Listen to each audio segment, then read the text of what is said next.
All right, should you have to redo a road test to drive after a certain age? A Globe and Mail article points out that while a license is a lifeline for most seniors, Transport Canada data shows more seniors die in traffic accidents than any other group.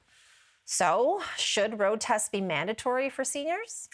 It's a great question, and I think we're the generation. We've got parents who are getting older. We're the sandwich generation. We've got little ones to think about as well, and we're kind of managing both sides. I want to go to Beverly on Facebook, who writes to us, I've always argued that road tests should be mandatory for everyone every 5 to 10 years. It's unfathomable that you could have gotten your license when you were 16 and never be retested. How many accidents could be avoided if people were reminded of the basics? You know what, Beverly, I'm with you 110%. You know, and I think right away of my parents. So my mom's 81. She's still driving. She was a late bloomer. I think she only got her license in her mid-50s. My dad is 79, still driving. And I'm going to say something. I think they're safer on the road than, let's say, a 20-something-year-old distracted driver who's got a phone and is trying to TikTok while they're driving. And so my mom, because she was later in life and got her license, she takes it obviously very seriously, but she also isn't of the generation to be distracted. She's not eating when she's driving. She's not doing her mascara. She's not TikToking. And I would argue that certainly where she's traveling, she's going to be a lot safer on the road than maybe somebody else. So I am with you there. And also, don't forget, my parents live in the country. If someone said to them right now, you can't have your license, you're not walking anywhere, and you're not walking to see anybody. And that would affect your life. No, Mel, that would affect your life, too. I don't dispute that your parents are better drivers than the TikToker that you were just, like, I fully buy that. I'm just not sure how a test weeds that out, because in theory, like, the 25-year-old, you would think, is not going to show up to the test. Like, the basics are still there. It's not the basics in question. It's the TikToking. So I don't know how a test addresses that. Yeah, I don't think any of us, that Beverly's suggestion, while it sounds good on paper, I don't know about you, but, like, I don't want to go for a test every 5 to 10 years. I feel like I'm good. But it's so, like, at what point? We know that the law is that you have to start testing again at around 80, I believe it is. And that feels probably right. I don't know. I worry about this. My parents travel south every year, and it's a long trip. My grandfather also. They drive down there? They drive down there, Mel. Despite my protests, they drive down there, and it's not a short trip. They like it. I don't understand why. But I will say that my mother's father, my grandfather, he actually ran into somebody when he was, I think, in his late 70s. And luckily the person was not harmed in any meaningful way. He was driving very slow.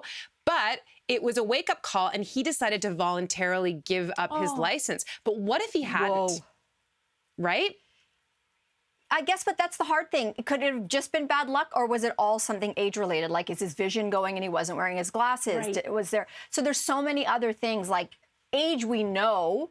A 70-year-old is not what a 70-year-old was 20 years ago. Like, there are very young, youthful 70-year-olds. You know, my dad's 79, and I'm telling you, he could outrun most guys half his age up a flight of stairs. I guarantee it.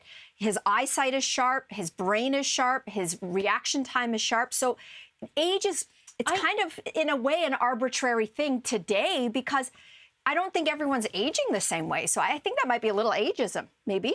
Let me ask you this, though, Mel. Like, we all know Frank Grelo is a stud, and, like, 100%. He could probably outrun all of us and, you know, like, outrun his horses and all of that. But is Frank Grelo, of his generation, given that, you know, how you've described him as in the past, is he the kind of person who will, when the time comes, say, I'm going to stop driving now? Or does he need a little push in that direction? Like, that's also the tricky part, right? He's good now, but in 10 years, when Frank Grelo maybe, I don't know, slows down, is he going to be, the men in their 70s of that generation? Sure, but is it the government to tell him at what age that happens? A test would catch that. It could be at 70, he should have been done. Obviously not in his case. But for somebody else, 70 is when they're done. Maybe, as you exemplified there. Should be 25 in some cases. I think that test, maybe if people want to connect it to age, right? Like, maybe that test does kick in for all of us starting at a certain age. Like, you don't have to make it cost prohibitive, but I don't think that age is the only marker here.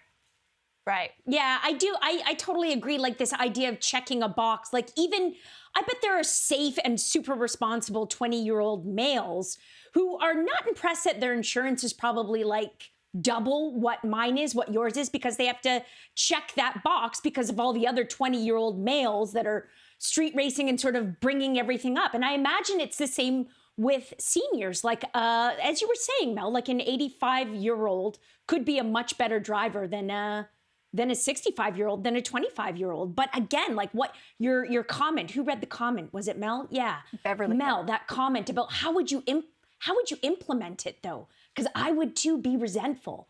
Every 5 years, me? You know? Yeah. Although if it would mean it's that really it would catch complicated. some really crappy drivers out there, and I see you. I mean, it just feels like it's gotten worse during the pandemic. Like, when did it become that no one bothers to signal where they're going?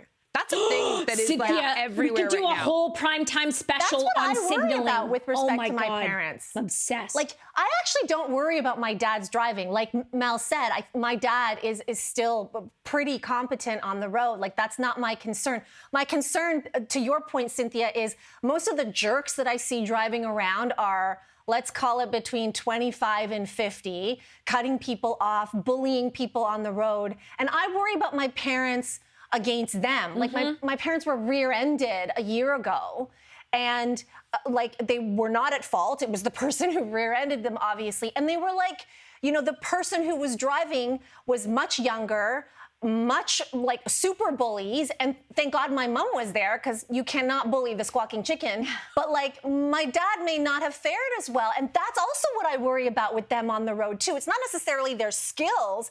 It's like what happens in like around the environment of driving. How about that? In parking lots and all of that. Man.